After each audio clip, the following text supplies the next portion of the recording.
The Creation engine is not a very popular engine out there, simply because it was not used on a lot of games, mainly on the Elder Scrolls V, Skyrim, Fallout 4 and Fallout 76. Bethesda's main game engine caused many gamers who played Fallout 4 and then Fallout 76 to scream back at Bethesda, asking them to change it as soon as possible. Since the release of Fallout 4, a lot of people have expressed their displeasure with the Creation engine, highlighting a lot of physical bugs, poor animations, in addition to other things.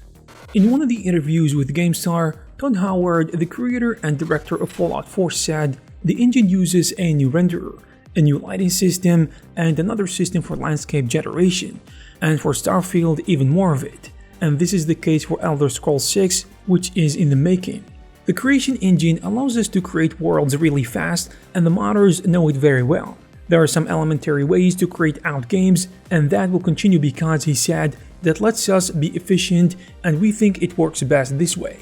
Surely Todd Howard tried to respond to all the criticism that has been following Fallout 4 and Fallout 76, of course from a technical point of view, but his response wasn't enough and didn't explain the poor performances of these two games and how they managed to be experienced by a lot of players.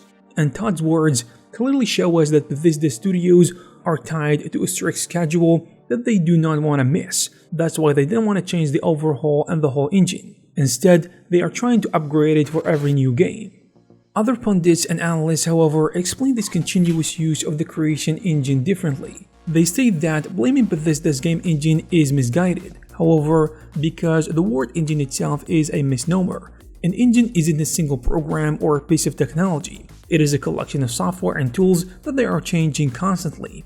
To say that Starfield, Fallout 4 and Fallout 76 are using the same engine because they might share an editor and other common traits is like saying an Indian and Chinese meals are the same, just because they both feature chicken and rice.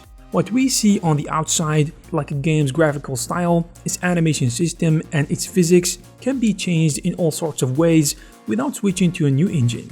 They finish explaining that sometimes aspects of an engine will be developed alongside the game. In other words, Bethesda's engine in 2018 looks drastically different than it did in 2013. By the time the Elder Scrolls 6 comes out, it will look like something else entirely. The editor might be similar, as Todd Howard implied in the previous quote, but that's just one component of the engine that has been changing for years and years. With that being said, we can all agree that Fallout 4 is still considered a hit when it came out.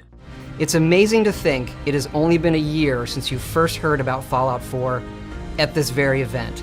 And thanks to you, it became not just our most popular game ever, but one of the industry's. It has simply blown us away, and we're incredibly blessed to have fans like you. The game sold a lot of copies and got really good reviews. Maybe it didn't meet the hype it was built for, but it was definitely one of the top 10 games of 2015.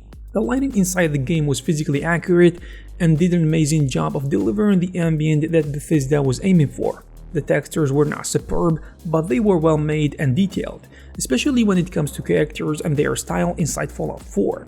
The weather effects and the depth of field were also strong points of the game, in addition to simulations. However, other things went really south inside the game. For example, the animations in Fallout 4 were very old and felt like they are lacking generations behind. And the polygon count was really low, especially if you compare it to other games that came out in the same year.